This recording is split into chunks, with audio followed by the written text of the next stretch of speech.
Bonjour et bienvenue dans C'est la question, votre émission de décryptage en images, chiffres et cartes. Aujourd'hui, rouler en voiture électrique en Charente, est-ce une bonne idée? 2224, c'est le nombre de véhicules électriques en circulation en Charente en 2022. C'est 100 fois plus qu'il y a 10 ans et ça traduit un véritable engouement pour les voitures à batterie comme celle-ci. Ces modèles sont particulièrement adaptés au milieu urbain où ils sont les plus performants. C'est d'ailleurs là qu'on les retrouve le plus. On compte 234 véhicules électriques à Angoulême, 227 à Cognac et 117 à Champniers. Suivent dans le classement Saint-Yrieix, Soyaux, Gonpontouvre, Ruelle ou encore Château-Bernard avec une cinquantaine de véhicules chacune, soit des communes de la première couronne angoumoisine et cognacaise. Mais la Charente, c'est surtout un département rural avec beaucoup de départementales et des routes nationales à 110 km/h. Des routes sur lesquelles les voitures électriques consomment davantage et où les bornes de recharge se font plus rares. Et les bornes alors, on en est où?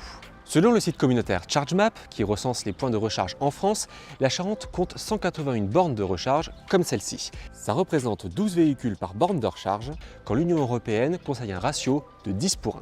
Mais dans le détail, on assiste à un vrai déséquilibre. Sur ces 181 bornes, plus d'une cinquantaine est située à Angoulême et sa proche agglomération, en particulier sur les parkings de supermarchés et chez les concessionnaires.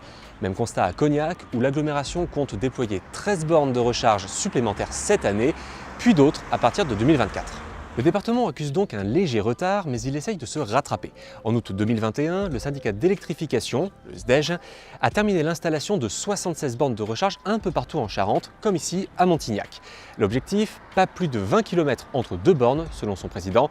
Le conseil départemental, lui, prévoit d'en installer 200 d'ici 2030. Plus de bornes, moins de kilomètres entre elles, la voiture électrique en Charente, est-ce que c'est vraiment viable? Oui et non. Selon l'Aver France, l'association qui défend le développement de l'électrique en France, ces derniers sont plus intéressants à la campagne que les bons vieux diesel et essence, car ils sont moins coûteux et plus écologiques sur la durée que les véhicules thermiques. Dans le détail, et toujours selon l'Aver, les variations de vitesse dues aux routes de campagne permettent d'améliorer la consommation grâce à la technologie propre aux moteurs électriques. Et qui dit milieu rural dit maison avec garage ou jardin, donc possibilité de recharger la nuit pour un plein moins cher que le carburant. Le manque de bornes dans les villages est donc moins gênant. Le principal inconvénient concerne les longs trajets qui demandent de planifier ces recharges, ainsi que les voies rapides, comme la nationale 10 et la nationale 141, où la vitesse élevée augmente la consommation. C'est l'argument qu'ont en commun l'Aver France et l'association 40 millions d'automobilistes qui se montrent plus réservés sur la voiture électrique. Selon elle, un véhicule électrique ne peut pas être un véhicule familial, puisque faire le plein de la batterie est plus long qu'un plein de carburant, ce qui limite les déplacements en urgence à la campagne. Sans compter la technologie qui évolue rapidement et qui rend les modèles actuels plus vite obsolètes. Alors rouler en électrique en Charente, est-ce que c'est une bonne idée? En fait, tout dépend de vos besoins, de vos préférences et de votre envie de changer vos habitudes. Pour le moment, le contexte est toujours favorable avec des aides à l'achat bien présentes. Mais celles-ci ont commencé à diminuer, ce qui risque de rendre le changement moins intéressant à l'avenir.